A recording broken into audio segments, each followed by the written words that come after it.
Welcome to the Flip Your Chips podcast. Hey, well, if it don't make dollars, it don't make sense. Welcome to the Flip Your Chips podcast. Here's not just about the ROI in dollars, but also the ROI in life. Achieving one without the other is like a half flip coin. We're here to bridge the gap, offering tips, tools, and resources in finance and entertainment. Let's flip those chips and make every investment count. Let's get This it. episode of Flip Your Chips is sponsored by the best drip, Tide Water. Stay hydrated. How you doing, sis? Stay hydrated. I'm good, sis. How about you? I'm blessed by the best. You got me weak this morning, but we're not talking. Talking pig Latin. Pig Latin. Yeah, you were speaking pig Latin this morning. That's Assalamu alaikum, no pork on my foot. Oh, my cheeks hurt. Pause. Oh, man. Man. So let's get right into it. Let's talk about these Tikoon tips. What you got for us this week? My first tip would be don't stay dry. Drink some Tide Water in your mouth. I'm just like, no, that's a real tip. Yeah, you need to be dehydrated out here. Go ahead. Be talking, mouth be dry. Just before you start talking, make sure you brush your tongue. Make sure everything. Don't just everything together. Yeah, you know, this is a hygiene tip. We're gonna get to the tip, but since we on this topic, before you wake up and start talking shit, make sure you brush your teeth, floss, because that's how you get gingivitis. There's food in there, and get a tongue scraper. A lot of brushing got plaque all in the bottoms. I see you when y'all talking. That I don't like that. I be wanting to dig it out for you. Use Listerine and stay hydrated. Use chapstick when you're talking to people. I can't stand a cracked lip. You know, us people, we stick together. I prefer not to sponsor this, but this is some agua. Yeah. You all need some agua. But on a hygiene tip, just before you start talking shit, make sure your breath is good because it's not just a hypocrite. But on the Tikoon tip, trust the process. I would say is it's easier said than done. But when I say that, to kind of expand on that, is like to don't get too high on the highs and don't get too low on the lows. It's like when you're flying a plane, you want to take autopilot and you want to just coast through the middle.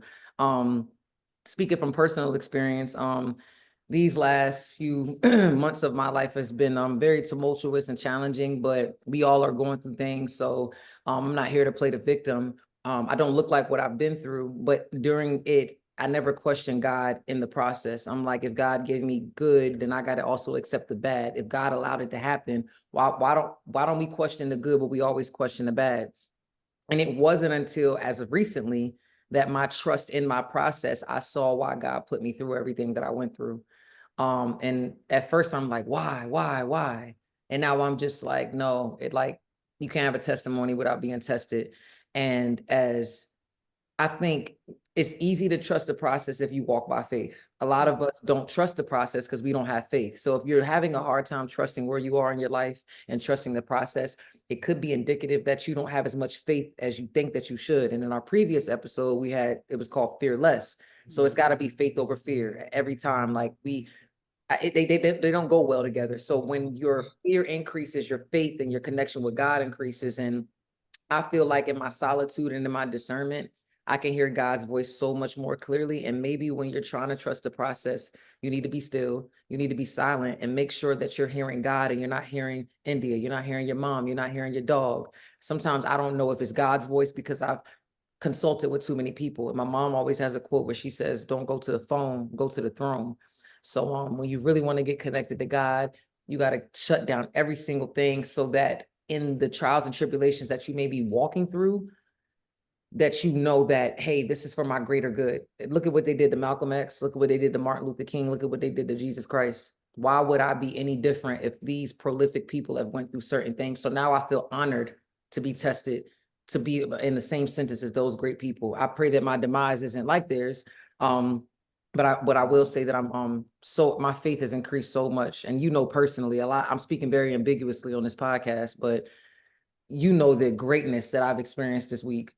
I'm just like, I've even had to calm myself down, like, okay, you're experiencing some greatness, but get back into autopilot mode because you can just hit rock bottom again. So it's taught me to just not be too excited. Like I was hyped when I called you, but it's like, okay, let's get back to it. Yeah. So didn't mean to make that long-winded, but that is my Tikoon tip. It's to brush your teeth and mind your fucking business. I love that. Now, okay, so you say trust the process, But what about like if someone doesn't know what that process looks like? So how do they know if they're trusting it? You know what I mean? That's a Like, good question. Hold on. Do you trust the process also? Excuse me. My dog just eat. Bro, we're not doing that right now. Can you ask me? Oh, say that. Like, I love that. Say that again. yeah. So how do you know if like you're trusting the process if you don't know what the process looks like? Like, so if I'm let's say I'm trying to be like the best rapper that I can be, but I don't know what that process looks like. I don't know what it takes to be a really good rapper. So when I'm doing certain things, how do I know if I'm trusting the process if I don't even know what I'm really supposed to be doing? I have a couple of, I love that question. I have a couple of different answers. The first answer was, I would say surrender. Um, Trusting the process is completely surrendering to what you think should happen. Prime example. I just said to you before we got on the thing, I thought we were supposed to do it this way, but I think it was supposed to happen this way. Mhm. And I think when God is in it, when you trust the process, what is the Kanye line? When you try hard, that's when you die hard. Mhm. I feel like I'm exercising the law of least effort. I'm not saying that it doesn't take, in a separate sentence, it takes skill, it takes hard work to be better at your craft. But if I gotta keep, let's say I rap all the time, I rehearse, I do everything I need to do, but I feel like I want to work with this photographer, or I feel like I want to work with this videographer, but something keeps blocking it. And it's like, man, this just this roadblock. It could be, is it the time to do it? Am I forcing this? Because there's a book called Power versus Force. I gave that out to my homie. I need to get that back. I got to go look for that. But power and force are the same. But if you don't know the difference, you don't know what's happening. Force is like, I'm forcing you to do this. But power is like a reserved control. When you're in power, you don't have to force anything. So I feel like surrendering to as long as you've crossed all your T's and dotted your I's and you've surrendered, if it's not happening, then maybe it wasn't supposed to, which is why I always say it's greater later, going back to your answer. But if you don't understand what the process that it takes to become a rapper, do your homework. Get the book, all you need to know about the music business. Make sure you've done your due diligence, watched all the documentaries you've could have watched. Make sure you got your performance rights organizations, you're registered with a distribution company, whatever it is. If you've done all of those things and you're trying to do something with a person, usually I feel like my trust in the process depends on if I'm dealing with the right person. That's usually it. I feel like I know what God told me to do. I just don't know if I'm supposed to be doing it with you. So Mhm. keep yourself open um and don't force it, because I feel like when you force it and you get the results that you think, imagine had we tried to force what we was trying to do a couple weeks ago, Yeah, how would it came out? right. But then when it came to be, it's just, I just feel like it's gotta just be organic. I'm not, because I don't want to make it seem like everything is easy when Yeah, you're trusting the process. I don't want that to be the thing, because when you go to the gym, you need to lift weights and you yeah, need to, it is a resistance, but it just, it's like a feeling. And I feel like I just discovered this. And I don't know if I'm making sense, but I'm just now discovering what it feels like to dance with God. Like, oh, you're leading this. You know, yeah, I feel like I'm doing what I think you tell me to do, but all this week, sis, that was God. Everything I told you this week was nothing but God. yeah, And I don't know yeah. if I answered your question. I'm sorry. No, Like you did. You I did. did. You did. And to add on to what you're saying is like you just have to start, right? So if you're interested in rapping, start researching and looking up rappers that you like. Like, what is their process? What does that look like? And then you'll start to get, and God will start to send you clues and he'll start to send you resources. And so you just start planting those seeds, and the right ones will grow in due time when you're ready. So I think another part of it is to understand the process is just to do the work, the groundwork. That's literally, and anybody can start with starting to research. When you research and entice ideas, and those ideas become real things. So I think that's a great topic, honestly. Like Mm. that's heavy. Yeah. Yeah, we gotta, like, so you mean like us doing a whole episode like trust the process? Like, wait, because that's what I said, right? That was my time. I'm just like, now we all in it. I'm like, that could have been a Yeah. flip. It's not the flip for today, Yeah. but Yeah. if we could bring Yeah. that back, because I Yeah, like we definitely like gonna bring it back. yeah, Yeah. don't trust the processed foods though. Let me just put that out there. Trust the process, but don't trust the processed food. Because they don't have no process in the first place, but go ahead. Yo, I love you. Okay, we're gonna get into the flip your chips tips. What you got for me, sis? All right. So I want to go over like good losses and bad losses. Mm. Good losses, specifically when it comes to trading, is I might take a trade and I might lose, but I lost because it just didn't close out in time or I got stopped out. A bad loss is impulsive. Oh, I see a big green candle. Let me get into a buy. I see a good sale. Let me get into it, get into a sale. And when you feel those impulsive actions, like I want to just hop into this trade, that's a bad trade. Same thing with life. You do anything impulsive, most of the time, it's a bad decision. So the good losses is like, okay, um, I might have taken this course and I'm applying some of the things, but I'm just not there yet, but I'm moving in the right direction. Same thing with trading. I took this trade, it didn't close out, I didn't win it, but however, it went in the direction that I thought it was going to go into. So it takes a lot more analysis when you're looking at a good trade versus a bad trade. A bad trade, you just kind of reacting. A good trade, you're responding. I'm picking up what you're putting down. Yeah. I'm about to react to you. You're not gonna like it, Hustle. Excuse me, my dog wants me to react to him since we're Yeah. talking about reacting. That's that mama reaction. Go ahead. Yeah, we all know that. You talked about bad losses. Mhm.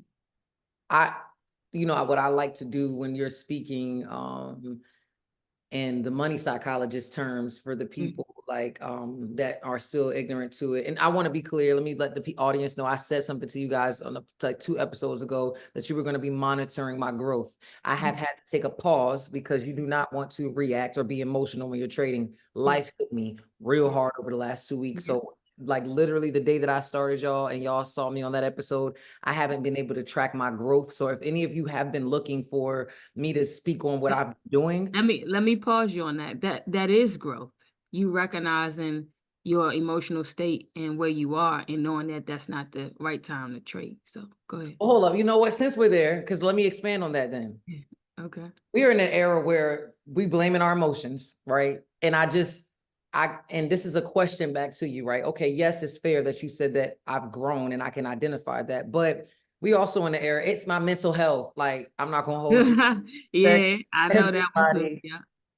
I respect that. So it's like, I know that you know that I'm not capping, Yeah. but it's like, how would you advise somebody? How can you discern or decipher when a person's just using that? Because it's an easy scapegoat these days. Oh, I need a mental day. And it's like, come on, like, you know what I'm saying? Because you want to take their word for it. But if you are advocating for you not to be in the best emotional state, what would you do if a person tells you that, but they're capping, like,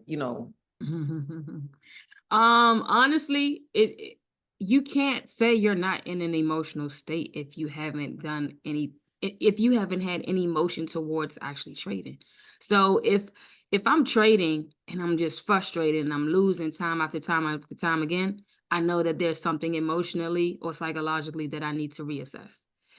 If I say it's a mental day and I haven't even opened the chart, or I open the chart and then I haven't done anything, you're not doing the work.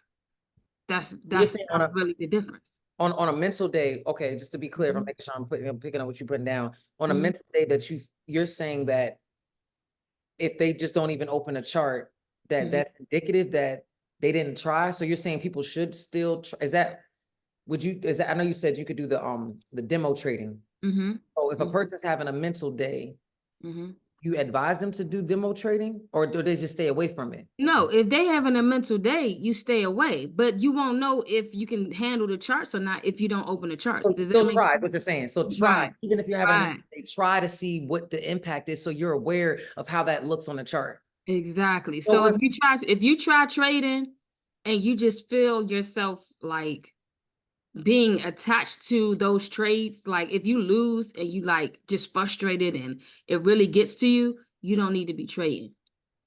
You see what I'm saying? yeah. Versus you take a loss and it's like, okay, I could have fixed this. You're analyzing why you're losing versus like, oh, the market is doing it. You're blaming everything else for your losses. That's the difference.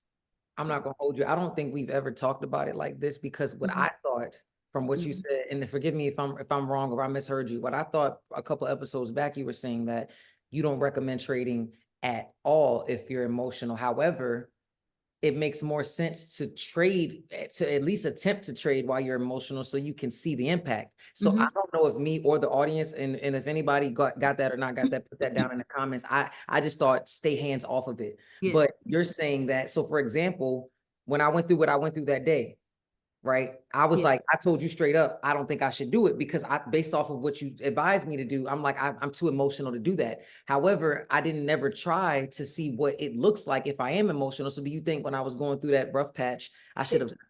It's a spectrum, right? Like of what you're dealing with. You know, if somebody is like took a major hit Like or I've they been getting. lost someone, you know what I'm saying? Like that's different. Like you gotta, it's not even just trading that it's affecting your entire life. So You what you know what what's happening to me, do you feel like with me not making excuses, I took major hits? So it's like, Yes, okay. absolutely. I wouldn't even if you remember, like I wanted you to kind of focus in on you and figure out what you needed to do for you outside of trading, outside of everything else. You feel me? Mm. So when you're on that end of the like being hit on that spectrum, like that's different versus today I got a flat tire. You feel me? Like, okay, you had a flat tire. Like, don't let that stop you from That's an doing excuse. what you need. Exactly. Okay, if your Exactly. car is stolen, but that's a don't trade. If you get a flat tire, trade like not It's a literal. spectrum. You Yeah, feel it's a me? spectrum. Like, But you as know what? your car stolen, you got way more other stuff to handle and deal with and figure out. Yeah, Your flat tire, go get it fixed. right. But this is a really good point because again, I think that I could see how people might misinterpret it. Well, India said Yeah, if I'm having a rough day, somebody cursed me yeah, out, I'm not trading today. yeah, Let's make sure that at home, yeah, please do as we say, not as we do. But just take it with a grain of salt and be yeah. mindful because I understand. Let Like me let me use this analogy real quick to make it kind of a little bit more clear. okay. If you can still go to work with whatever you're dealing with, then you can still show up for trading. If Mm. it doesn't pause your life in that way, still show up. I think that's the clearest way to do it. Now, you might be at a point where it's like, all right, this just ain't, you know how some days you like, look, I just need a day off or I need some time off. Time to do Then you nothing. know you're mentally drained. Do Same you thing with advise, trading. You do you feel me? advise So, students to do mhm. that, to schedule times of nothing, like Yeah, to for pick up sure. okay. For sure. Like every day before trading, I put on a specific type of music. I That's like, read. I'm sorry, who are you listening to before you trade? To be honest, I put on jazz music. Like I like the way it kind of like just soothes me. Like it puts me in this really calm state. So Mm. when I go to the chart, I'm like calm and I'm like just ready. You know, my Got emotions some are calm, ready music for you. I can get you yeah, ready to trade. I yeah. can. We you got a new little joint about to drop that's going. Oh yeah. Oh my God, no, I love this. Yeah. This is great. Uh-huh. I was gonna say lastly before we move on to the next topic. Yeah. I think that I've never heard it like that. If you can still pick up and go to work, you can trade. I feel like for those people that keep falling off their gym goals, Mm, y'all need to take that same advice. And I'm saying that to myself too. I fell off. I fell mm, off that, but I'm back. Ramadan mhm. starts on the 9th. I'm in the 10th, and I'm gonna be I fasting. mean, just look at that. Like you're getting the energy to show up for somebody else, going to somebody else's job. Do the same thing for yourself. Mm. So I love yeah. that. Okay. No, this is yeah, this is great. I'm really enjoying this right now. This is like y'all can't ever tell when I'm going through things, but Yeah, a lot of great things are happening right now. So it's like yeah. I just feel very happy in this moment, the way that things are flowing. Let's get Yeah, it. yeah, let's get to the Yeah. next drawing. Okay, so let's go to the mogul moves. What's the mogul moves of the week? Yeah, I know this is your favorite. I love your Yes, excitement. love it. I love it. I love your reaction. So today's mogul moves is about Nas. So Okay. Nas is a part of the investment group for a proposed $5 billion casino in Queens at the Mm. Aqueduct Racetrack. This project aims to obtain a comprehensive casino license, introducing a 7,000 seat concert, the plans of development and retail spaces, hotel rooms, and a sports academy. So major. They be look, Nas be Casino, he flipping his chips too, huh? he sure is. He Yo, is. that's dope. No, Nas Nas is be out here making some real moves. Like on the low, like Nas is really Yo, Getting it, bro. that's why my rap name is Taz Tycoon, just like Nips, you know, if people don't know, like Nipsey Yeah, Hussle, you knew he was yeah, a hustler. Taz, I'm a tycoon because I do multiple different things. yeah, And when I hear people talk about Jay-Z moves, I'm like, yeah, Nas, man, nah, people don't know. I don't know if y'all know this, but I'm going to give you a little bit of history about Nas. Do you know that when the bed in the box came out, did you ever remember like people were getting the old school way of delivering a mattress? It was just wide and you just yeah, put it in the yeah. truck. There was a Mm-hmm. thing called bed in a box. That Yeah. was Nas. Nas was behind that, the investor behind Mm. that. He has a restaurant in Harlem and out here in LA called Sweet Chicks. He is also like Chameleonaire. Chameleonaire's big in tech in Silicon Valley. Slim Thug. There's a lot of people floating under the radar when it comes to business things that I just, as a tycoon, which is why I love the mogul moves. Is like, yeah, I rap, but Yeah, the business acumen, this is one of the reasons why, not yeah, one, we've been talking about doing this because, like I said, we've been working for years, but this is like the business acumen I have now coming into the world of somebody that I highly respect in business. Love you, India. You're mm-hmm. incredible. And taking the influence of hip hop because I know that I pay attention to Nas because of the hip hop. So now Yeah, I'm interested in his business. I want to be the same thing. You like my music? Go look at what I'm doing. yeah, Nipsey opened a clothing store. He opened up a community center called Vector 90 where you can give back to kids. He had his own strand. People don't know Nipsey was one of the first people with his own crypto coin in 2014. He had mm-hmm. a coin in Mm-hmm. Amsterdam. And Yeah, like after his passing, everything that people were like catching up to, I'm like, he had his own strand. He was light years ahead. So that's yeah, what I think about when I'm giving you guys these mogul moves. So Nas, like I keep my ear very close to the streets on what's going on in media. So it warms my heart when you're excited about it because I feel like that's like my bread and mm-hmm. butter. Like I can't wait to do more business and to Yeah, be the same person, especially in female and being a female artist. Like not saying like Cardi B has her own cool whip. I mean, called, you know, Cardi Whip or whatever. But yeah, I just want to see more business be yeah. done like that and stuff like Look that. at So, Rihanna. Like her career took off when she started focusing on the business side. I yeah, mean, she because was always doing her thing on the music side. She was killing it on that side too. But like she really leveled up when she like basically was 10 toes down and say, I'm about to take, the business side to another level. So yeah, that's incredible. I want to add to that because I love that point you brought up. Master P had a very, very solid point that he says focus on products. Products are never going anywhere. If you guys don't know, he is the co-owner, if not owner. We talked about this on our previous episode of Rap Snacks. So he has the cereal with Snoop Dogg called Snoop Loops in the grocery stores. Then he has rap noodles. But when he said focus on products, when you go in these grocery stores, it's like commodities. Like I have a product, I have Tide Water. You feel what I'm Yeah, saying? So when you have yeah, a product to sell, it's always a thing. So he shifted from music to product, and he's been telling everybody, if I could implore you to do anything, Fenty, Brianna, go get your Fenty, Taz, get your Tide Water, Nas, get your casino. Like well, I mean, you can go and flip your chips in the casino. So yeah, we're gonna have to talk to you, Nas, about making our own flip your chips. Yeah, you know what, Nas, we need to holler at you in your Queensbridge. I think Enterprise, if I'm not mistaken, is the name of his firm. Mhm. But yes, like the products, and that makes a lot of sense because it extends the longevity. Like Michael Jordan is no longer playing, but the product is the shoe that's still on the floor. So if you Mhm. look at Nipsey Hussle, he took the same concept as Master P and started the Marathon store. And when you go in the Marathon store, for example, gave you a price point from $5 up to a couple hundred. You could buy a keychain for $5, some socks for 20, $100 hoodie. You want to scale your business like Disney World. And so one of the reasons he created the Marathon store is that when you go to Disney World, you got Mickey, you got Minnie commercializing the brand and having different tiers to it so that you can support it. And I just went to the hip hop exhibit last night, and when I walked in there, it was a marathon skateboard. Some people just want to do everything marathon. I skate, but I don't want to use this skateboard. I want a Nipsey Hussle skateboard. And if you can find a way to vertically integrate, you can allow somebody. I'll give you an example. If you wanted to support Taz Tycoon, you could throw my affluent merch. I got perfect timing. I got merch on right now. You can work out in the gym. You can Mhm. listen to me in the gym while you're wearing my shirt. You can drink my water. You have walked in and you're in full support of Taz Tycoon. Yeah, Drink the water, listen to the music. You are a consumer. And when yeah, you go out, you can represent me in several different ways because yeah, I've given you different tiers of being able to do it. So don't limit yourself for the support of doing that because until you brought up Rihanna, we would have been supporting Rihanna as just her music. But yeah, look at what Fenty did. It made her a billionaire. yeah, yeah. Oh, man. 100%. That's Yeah. on point right there. Yeah, Yeah. yes, right. I'm like, I love doing this with you. So testimonials, right? You can't have a testimony without being tested. So who got Yeah. Oh, I got tested this week too. Did you pass the test? Yeah, I did. I was actually proud of myself because it was a little challenging. But this week we pretty much wrapped it up because I'm moving towards not trading on Fridays, so wrapped it up with about a 24% gain. So I'm excited about that.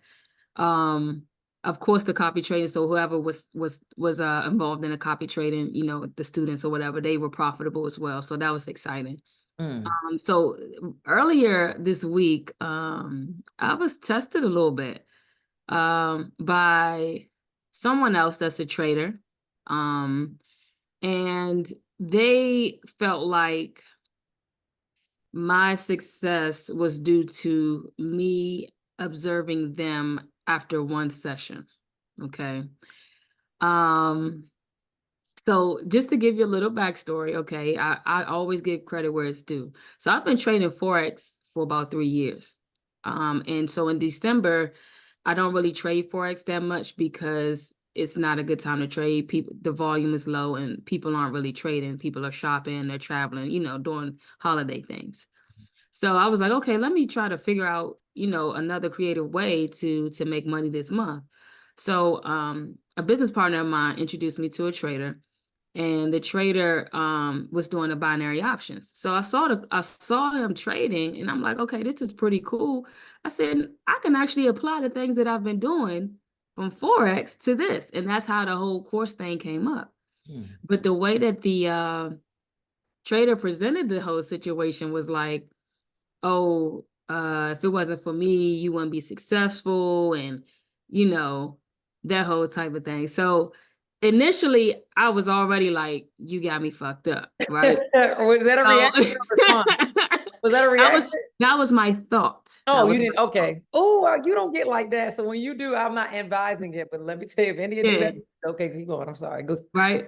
closer to hear you. But so I, like I said, I always give credit what to do, because when I saw the him trading binary options, I was inspired to implement what I've already been doing to binary options. Okay. But I was like, you know what? He's intimidated. There's no reason why you will be bringing this up, and you can't talk to me as an adult about it, but you bringing this up and you talk and you throwing out subliminals. So I Are said, the subliminals coming to you, or they're on the internet floating in the Twitter? subliminals was live. No, Yeah, the like when you actually subliminals go was live. live. So that's why I said this was a test, because I'm like, yeah, I had to tuck it in. You feel me? So after he said what he said, I didn't even respond to it. I continued on. I talked about the things that I was doing, the things of that nature. And afterwards, the response was everybody was looking at him like he was a fool for responding and acting the way he did. And I was happy because my father used to tell me all the time, character is everything. When you understand people's limitations, you don't have to respond to that. So that takes us to our next topic, the flip. Because I'm about to flip the fuck out. Okay, let's get it. Like, Yeah. what? Ah. Reacting versus responding. Tell me what that means to you, Taz. What does that mean to you? When I hear, I'm not gonna hold you. I never like. I just love. You're like Oprah. Like you're like a little baby Oprah. Like you're so great at this. Like you just. I love the setup was Yeah. crazy.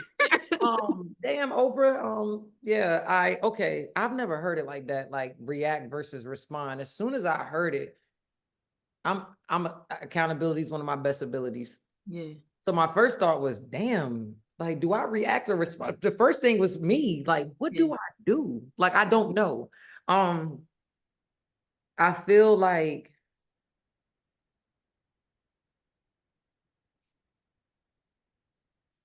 my mom always says, be slow to anger. I think I can't speak about it because it's a little too personal, but the situation that happened a couple months ago, I reacted when I impulsively did what I did. So I can look back and be like, you reacted, to this situation. As far as a response, I'll put it to you like this. I don't respond to bullshit. So if you look at something that happened a couple weeks ago, I hit you, I'm like, yo, sis, I just heard something went down. So somebody just told me about myself and I couldn't believe it, Yeah, but I didn't respond. yeah, Silence, I choose silence over violence. yeah. I think when I'm quiet, it's in everyone's best interest to leave me the fuck alone. I may respond and have internal dialogue with myself and my peers and the people I love dearly, but reacting, I just think about the energy it exerts. Like when I watch people do negative things, I'm like, you have that in you? It's draining to me. Like it's just draining. So like that's my initial when I hear it, but it's like it makes me really like I'm downloading everything you're saying. It's like I'm looking at every situation that I react, that I respond, that I react, that not respond. And then I'm also looking at it like if I don't respond, does that mean that I lack communication? Because communication could save a nation. So if I communicate, and I think that that's the best thing to do in a situation, but the communication isn't working. If I don't respond, am I messing it up because I'm not trying to respond to the negativity? That's kind Sometimes no response is the best response, though. of That speaks louder than anything else sometimes. But go ahead. no risk. So man. So then I guess for me is I know personally when it comes to confrontation or conflicting scenarios, I shut down because I don't like confrontation. So if Mm. it's negative, I just shut down. But then I've heard some people or in my family or close friends say things like, I've had close family and friends say to me, like, I got to work on my communications. I'm trying to communicate right now for this podcast. It would be really helpful if you stop so I can communicate more. Go hustle, please. Wait, I'm almost done. But yeah, I think my problem, not problem, one of the things I'm struggling with right now is that I'm trying to be better at communicating when I don't like who I'm communicating with or that it's challenging. I read a book, Emotional Intelligence 2.0, and it's like if you go through life and you want everything to be peaches and cream, you're gonna fall on your face every time. I don't have issues when I communicate with you. So I'll be thinking, why don't you talk like India? Why are you so complex? And then if you are complex, I'm like, I don't have to deal with this. But then I'm learning that I'm avoiding opportunities to learn how to deal with different personality types. So now I'm trying to communicate with people that I would choose, that I would rather not respond to. That's the juxtaposition that I'm dealing with right now. I really don't want to communicate. I don't want to respond to you, but I know that communicating with you is going to be a test for me to understand, can I deal with you? Yeah, that's deep. I don't know. Like, No, that's growth. That is like because those uncomfortable conversations or those annoying conversations is a quintessential moment for you to grow. Like it's it's like the things that you don't want to do, you have to do the most. Like I can't really, fully explain it in that sense, but like think of it like somebody disrespect you. Let's just use that because that's everybody wants to react to that, right? Somebody disrespect you, you instantly feel it. You feel that impulse to instantly react. But where is this disrespect coming from? Why are they disrespecting you? And is this even worth your response? Because the response requires you to analyze and look at the situation and then communicate. A reaction doesn't require any type of mental, conception about the whole situation. it's just you going blacking You out. just Yeah. act, right? If somebody call you a name, you won't call them a name. You know what I mean? Versus somebody call me a name. Okay, why this person coming at me like that? I never did nothing to them. Okay, so let me figure this out. Okay, so you feel this type of way about me. Why you feel that type of way about me? Oh, because you jealous. Oh, because you intimidated. That's not my problem. I'm not gonna hold before we got on and I was telling you all this goofy stuff and I was like, sis, I just don't know what's going on. I'm like, I, my reaction to people now is that I just mute you, block you, or cut you off. Yeah. I don't even care. Like if it's Uh, and it's not because that's actually that's your response. that's a response. Okay, question. On our last episode, we talked about briefly about this, about when people talk shit to you on the court because they're trying to throw you off your game. When when Kevin Garnett said to Melo what he said about Lala tasting like Honey Nut Cheerios, Yeah. and then Melo went to the bus. Yeah. As a basketball player, do you think that there's a line that you can we hoop a line that you can cross? Like, okay, I'm gonna use this. This is not the best example, but that beef with Nikki and Meg. I don't know if you heard Nikki's response to Meg when she says, You lying on your dead mama, lying on your dead mama. She made that the hook of her song. And then all of the barbs went to Meg Thee Stallion's mother's grave. They attempted to go to her grave and they had to put security around her mother's grave. I talked about this on the Hood Sisters podcast. It's not, I didn't ever think it would come here, but just understanding that there is a group of people in an industry of people that use shit talking as a way to psychologically get your opponent out of it. Even if you look at Muhammad Ali, I float like a butterfly, sting like a bee. That's why they would call me Muhammad Ali. How do you balance when a person's just talking to throw you off your game versus that? No, I need to react and whoop your fucking ass. So basically, going back to the mellow point, do you think that was permissible? All right, so I'm going to address both of those situations. Okay, yeah. So the mellow situation, you have to channel that, right? So he talking about his wife. I'm about to give you buckets. That's my biggest way of responding to that, because now you taking, with me reacting to what you just said, is taking me away from what I do best. And so now I've given you what you wanted. He gotta okay, so he has to respond on the court. But if you're a rapper and all you use is words, then now, if you're a rapper, in that case, run it up. The reason, me personally, I think Nicki she coming at Meg like that because she wants to be relevant. And so she's trying to get her to interact with her so she can, you know what I mean, build her clout up. That's what I personally believe. Now, in regards to her, like, people going to her mother grave, yeah, you do what you got to do to protect what's yours. You don't let nobody just come in and do whatever, but you don't have to respond in that way. That's what she want her to do. That's what she want her to do. And then Nicki also, too, in her defense, didn't tell the barbs to go defame her mother's. Yeah, but she know how hard her fans ride for her. You know what I'm saying? I don't ever want my fans to do nothing like that. That's too far. That's too far. And you know that's too far. But you doing any and everything, which is, again, showing your card, not hers. You just level Meg Thee Stallion. If Meg doesn't respond to that, she just went up a whole nother level. Now you look dumb. You feel me? Yeah. So as long as you can protect yourself, as far as like anybody doing any type of physical harm, words are still words at the end of the day. Like, I'm moving on. I'm about to release another album of the year. You know what I'm saying? Like, I'm about to really run it up. That's how I'm responding. It's funny because responding to you. It's funny because when we talk privately and I talk to you, like, I ain't saying nothing. I'm gonna just keep dropping music. And if you look, it's so much better. It's like if y'all wanted to respond to, that situation, it's like agua. Like, I can't I can't let you think about the competition. Think about if you reacted to that. You'd be so caught up in that, and you wouldn't even be doing what you're doing now. You gotta look what you've done. Look at the responses you're getting from that. Yeah, that's like the whole point. People want you to react so they could take you off course. People calling giving people that power. You walking in grocery stores. Did you see this? Yo, people are toxic. Y'all need to drink some Tide water. You toxic. Toxic as hell. That's why I love the block button. That's why I love that.